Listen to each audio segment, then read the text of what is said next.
This is Emily Blackshear Hall with the Oklahoma Oral History Research Program at the OSU Library. Today is Tuesday, August 6, 2019, and I'm in Oklahoma City interviewing Elaine Dodd for the Oklahoma Women's Hall of Fame Oral History Project. Elaine was inducted into the Oklahoma Women's Hall of Fame in 2013.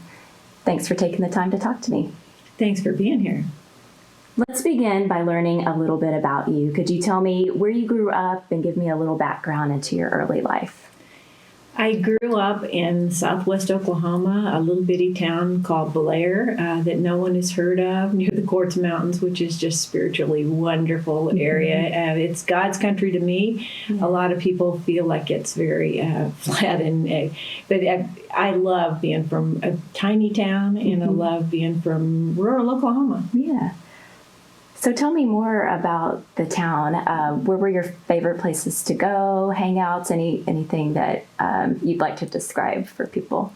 There weren't many places to go, but my dad had the feed store, and that was the center of our world. And there were 3 churches. That was a big center of everyone's world there also. But the feed store, the Altus, we went to Altus a lot. So and out to the fields. My grandpa was a cattle rancher, and we were out in cotton fields, and it was an idyllic childhood. How would you describe the people in your town? What were they like? The people in town were nearly all family. It was small enough that everyone knew everyone else, and they took care of you, and they watched out for everyone. So, and they empowered people. I think that was really important. Do you have an example of that you can think of?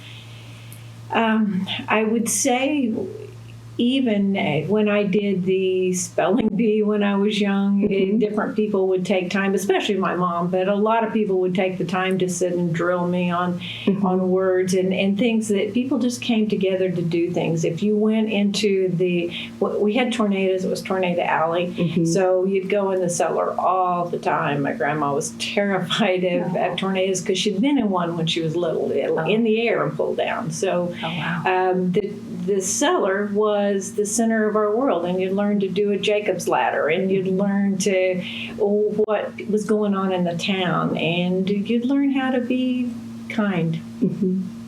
Would you tell stories with your family in the cellars while you were waiting out the tornadoes? Or yes, we did. I remember the matrons of the community being the storytellers when we were doing that. It was generally the older women in the group. The other stories happened around our kitchen table when my dad was holding court with everyone. He was quite a character. Yeah. What was he like? What's his name? His name was Bert Mack, and he had the feed store. He was very smart. He went over to school in Altus for a few years because he was so good at math, and he was there for 2 years and was their class president the second year. So everybody loved him. Does he have a particular family story that he's kind of famous for that you could share? The one that resonates because other people knew about this, he used to, with our grocer in town, Junior Cargill, they owned an old boat, and they made a saucer that they put 4 carpet squares on, and they somehow attached a ladder to that, and they would pull that behind the boat and climb up the ladder and smoke a cigarette like Dean Martin style.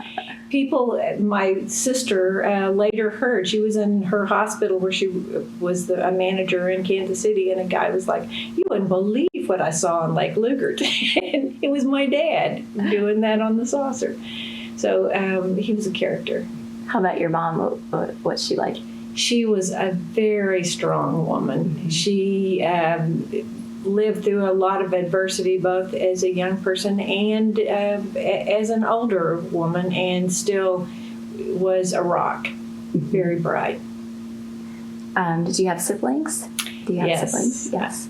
I had 2. I had a brother and a sister. My brother passed in 95, and my sister passed 2 years ago, and she was the light of my world. She was one of the last polio people, and was the strongest person I ever knew.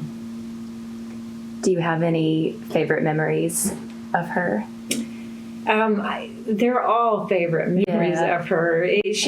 Because when she was little, the school would call my dad and say, or mom, and say, "Hey, she's trying to get on the slide," because she'd have a cast on all the time. She was always having surgeries, and they'd say, "Well, is she hurting anybody?"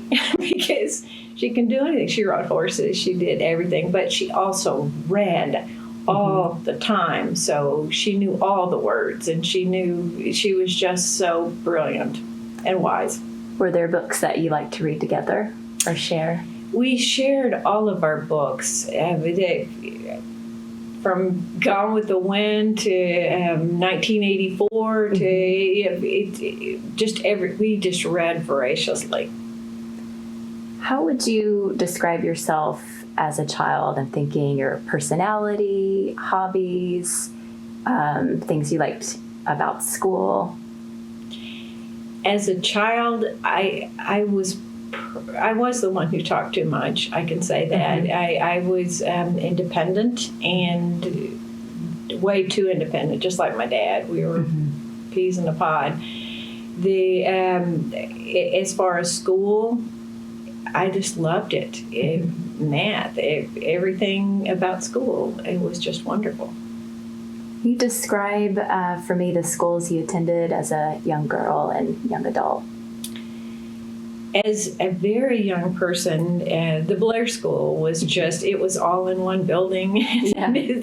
Everybody knew everybody, and Lowen Roberts came in from his tractor to teach math, and we didn't have a math teacher to keep us going, and made our skills so wonderful that when we then transferred to Moore High School, my sister and I were both top of our class out of classes of hundreds. So we got a wonderful literature, grammar, everything in our background was just, I felt very strong scholastically. What were your hopes and dreams as a child? What did you want to be when you grew up? I had no idea what I wanted to be. My sister knew she was going to be a physical therapist because they had helped her with her polio, and she knew. And I admire people who know what they want to do. I really didn't have a clue. I knew that I wanted to be independent, and I knew I wanted to be able to make it on my own.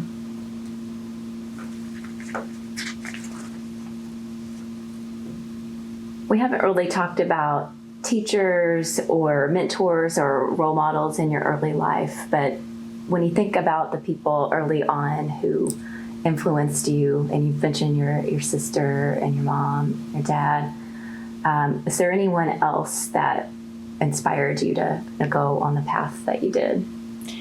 I would say, to wrap back around to my parents, both of my parents were uber networkers, which I think is the key to make it into this world. It's that's why I now have people that are cyber people in DC that I can call and connect to, because I've learned to uber network at a very early age. My grandparents were so strong. We lived next door to my grandma and grandpa Mac, and she lived to 93 and was one of the strongest women ever.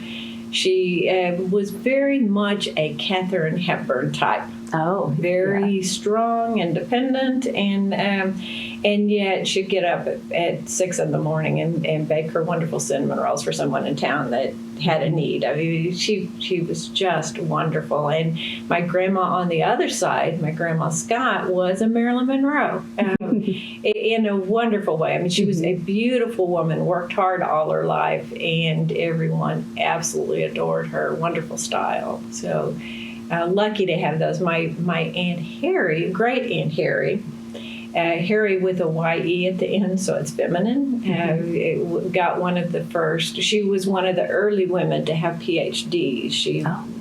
That was a very long time ago. She was huge in reading.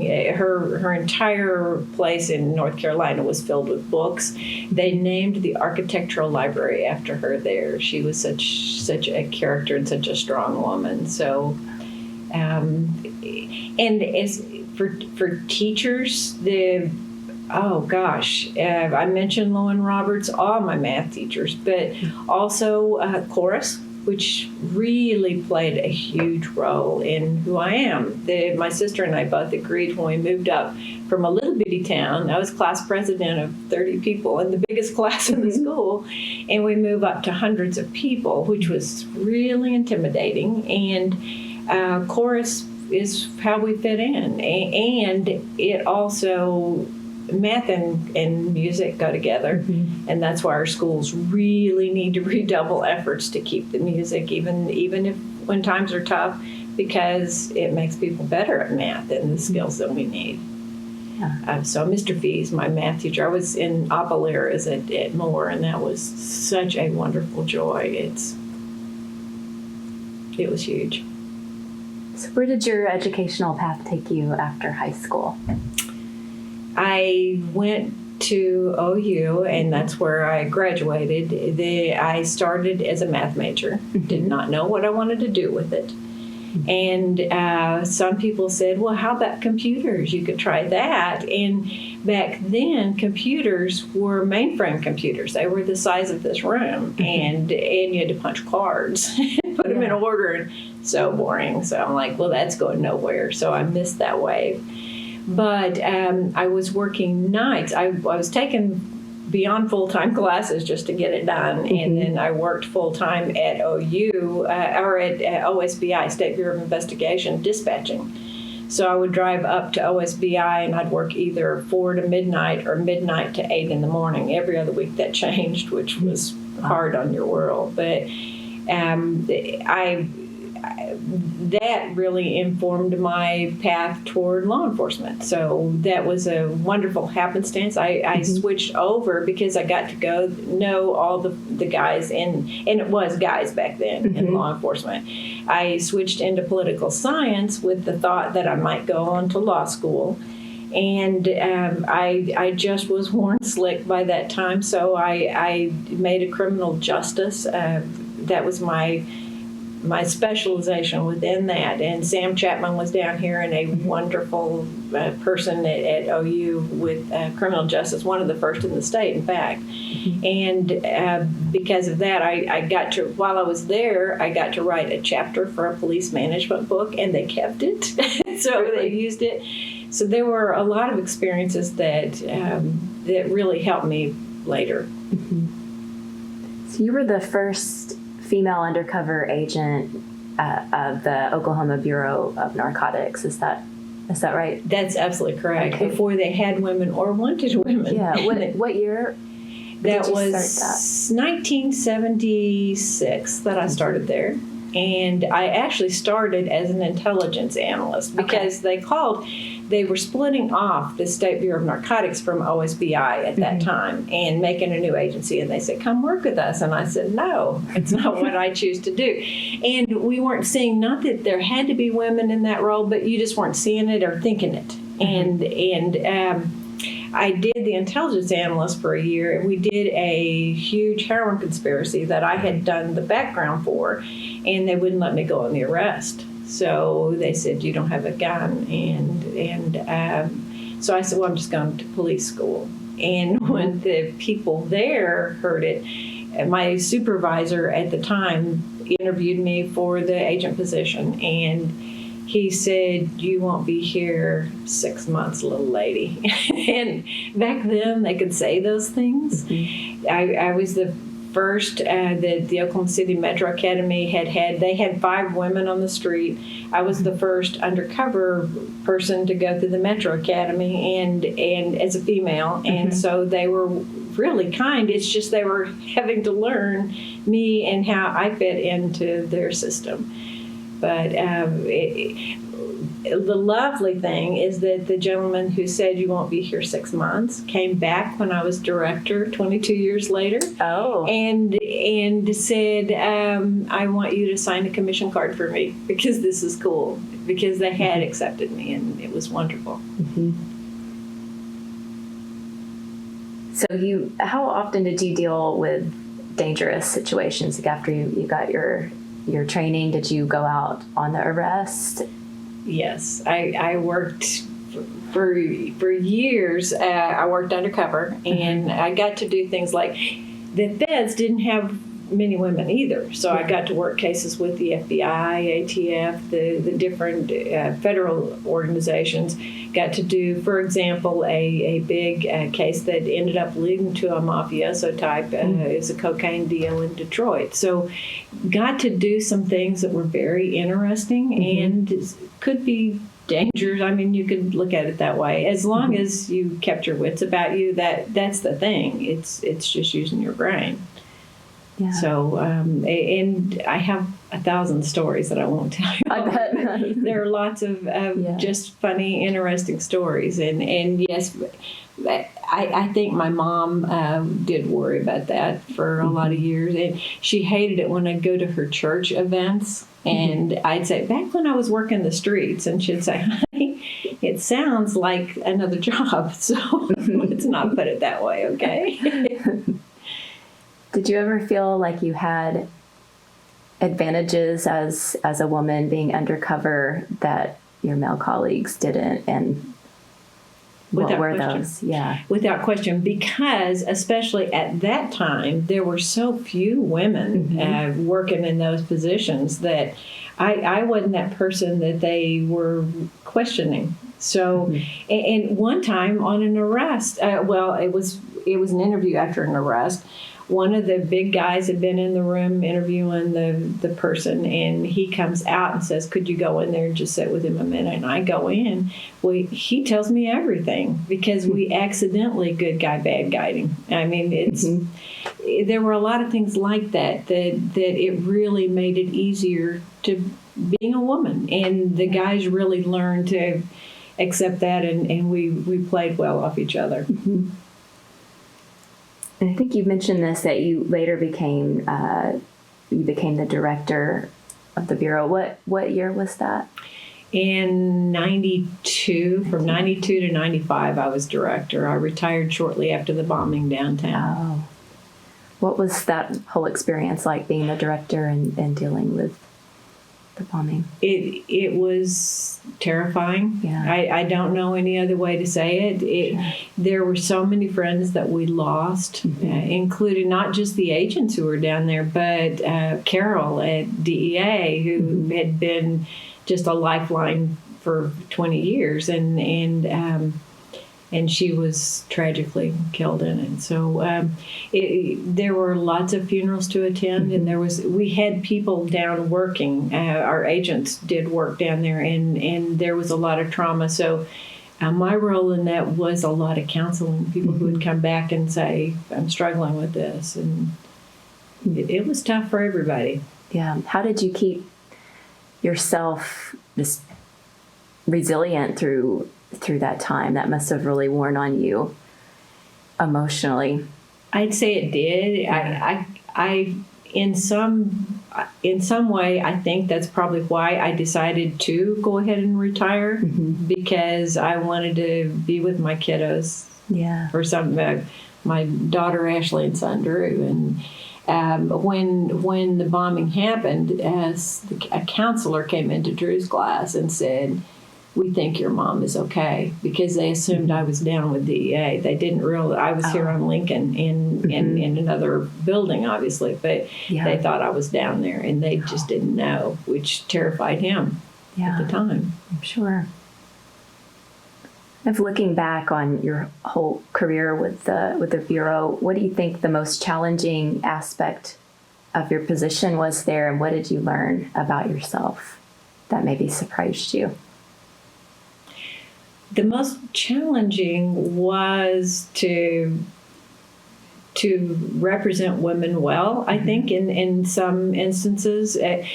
Early on, I'll never forget, one of our directors, Warren Henderson, would tour people through the office, and he'd say, and that's our woman agent, that's our female agent. And I'd say, Warren, if they can't tell, let's not tell them. Yeah, right. It's kind of up to them to figure that out. But I just wanted to represent well, so I felt I probably overdid. I learned to do some of everything so that in every meeting there was a need for me to be in there because I had some knowledge or experience in areas, which helped in a lot of ways.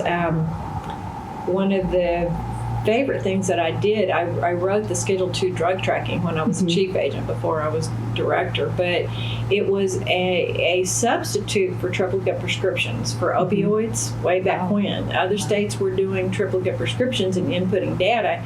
We did an end around and did it where it was directly input into the computers and got it past all the big drug companies and all that. I wrote the legislation and ensured its passage at the legislature, and that's one of my favorite things that I did.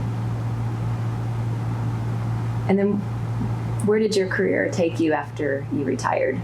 What was next? After I retired from OBN, I went to work I went through Leadership Oklahoma on a whim, and they started a position as a community leadership director, and so I said I would love to do that. So I got to help Oklahoma by going around the state. At the time that I started, they identified about 25 leadership groups. By the time I finished 6 years later, we had about 75 leadership groups, not all of which are still there, but many of them are.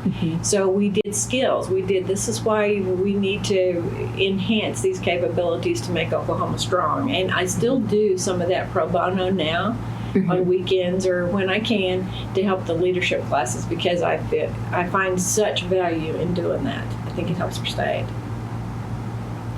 After that, when I left there, I had happened to talk to Roger Beveridge, who's my boss here, and barely knew him at the time. I said I might make a change if you hear of anything. And he said, well, we might start a fraud division, but no one else has one, and we don't know what it's going to look like. And I'm like, I am so in. I want that. So I was hired to do investigations and training for the banks, which is... I still do that. I'm going down the road this morning and I get a call from a bank and I'm helping them with an investigation there.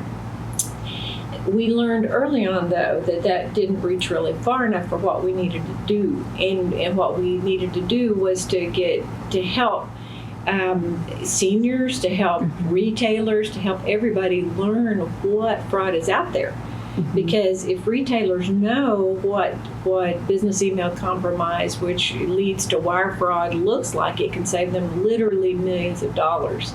If we're chasing it down afterward, we have wonderful help with our Fed partners, and if we're fast enough, we can make it happen. But on that, and especially our seniors and our customers, if they know how fraud works, then they're going to be more immune to its effects beforehand, and they're going to learn how to help family and all that. So we learned immediately, hey, we have to do lots of education, and that's a huge piece of what I do. What do you think surprises people most about fraud and learning how it works? What do you think the average person just doesn't know? I think they don't know how prone to it even very smart people can be. If you hit the right trigger, if you get them greedy, emotional, or fearful, those are the three triggers for social engineering. If they hit one of those, even very smart people can lose a lot of money, and some of our citizens lack executive function. A small percentage of our population will have that happen. It's not dementia or Alzheimer's. They just stop making good business decisions, and then we need to help them. And that's what our banks do. Oklahoma banks better than anywhere, and it's because we're still the only state that has, I've been here 16 years almost, and we're still the only state that has a fraud division. But we are now considered experts. When they did a program at the White House, 2015, I think it was, might have been 2014, but they asked me to come up and speak at the White House, and it went out nationwide on how our bankers are able to help our customers on the fraud side. And people there, the head of Social Security, big people were listening and going, oh, we didn't know this. I mean, it was just a wonderful thing to get to do, only because I get the calls. The banks call me, customers call me. I know every day what's happening, and I'm talking someone down from sending their money. So you mentioned that sometimes you do pro bono work for Leadership Oklahoma. What else do you like to do outside of work? What are you passionate about?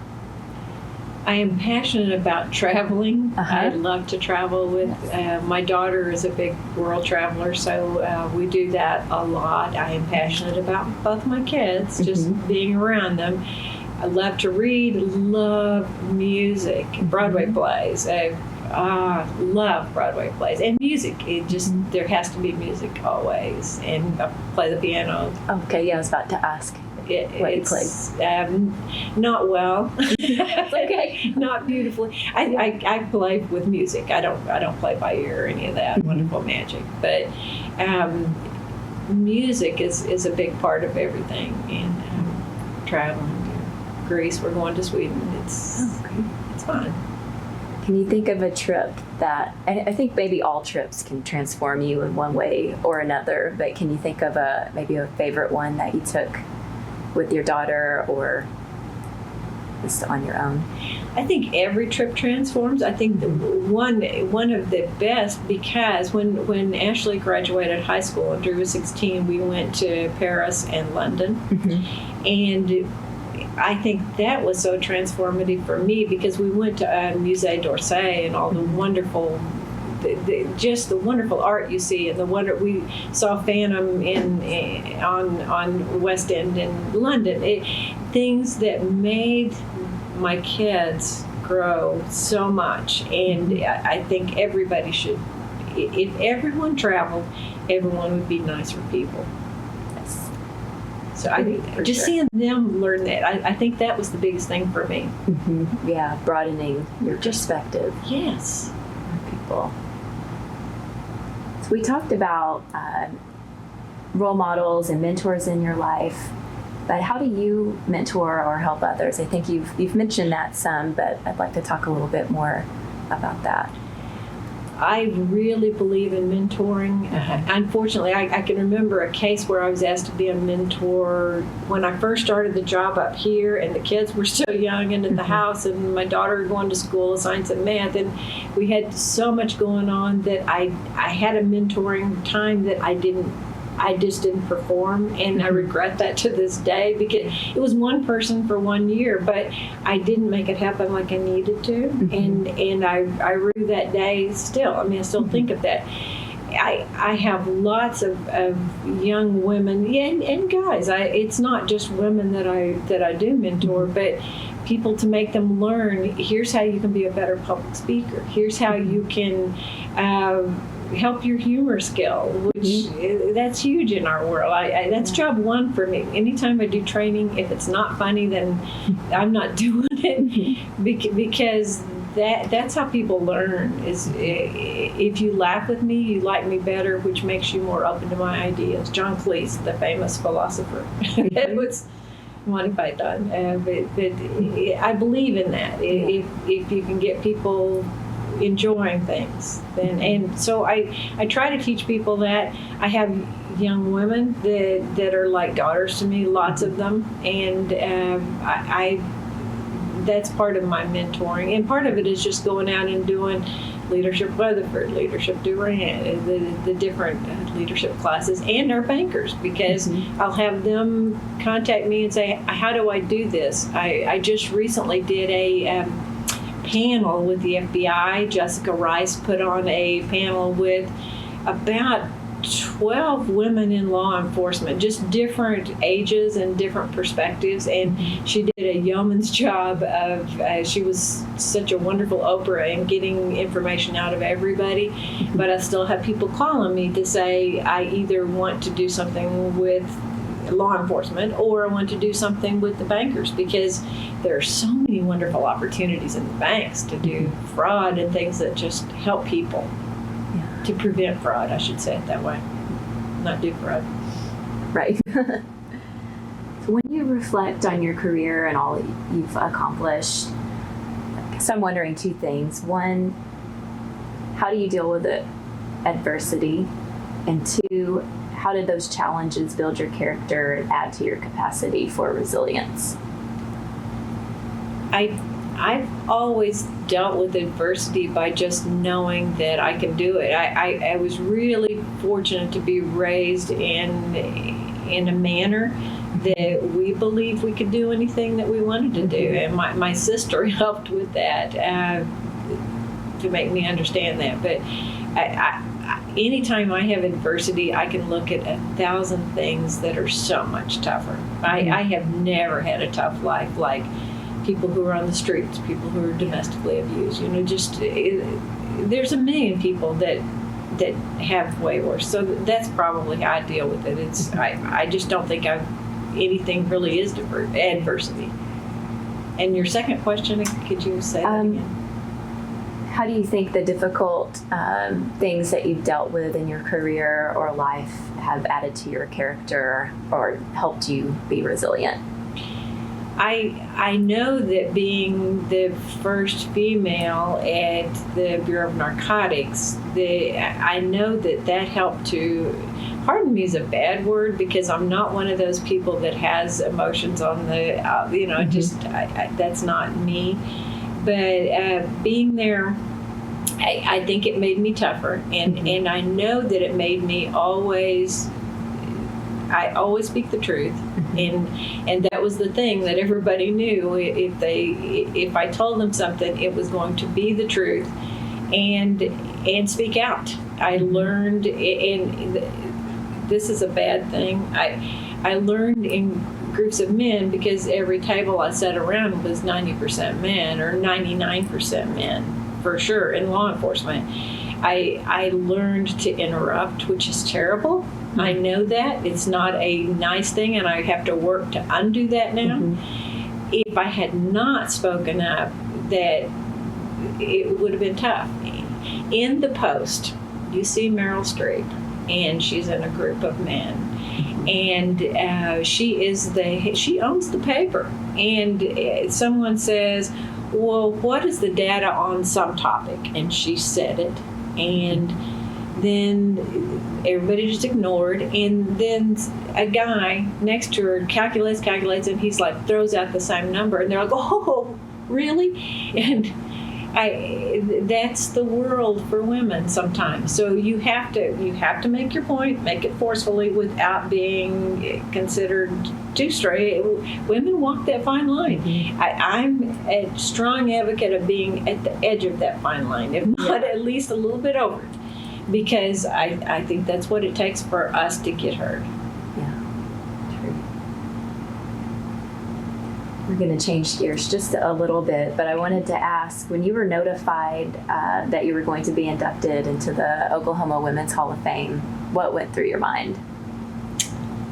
It was so lovely, and I was so humbled by it. And my first thought was that I hoped that women in law enforcement, in banking, in areas where I work with those women would see that and say, yeah, me too. I mean, if she can do that, then I can certainly achieve at least that. So that was my hope.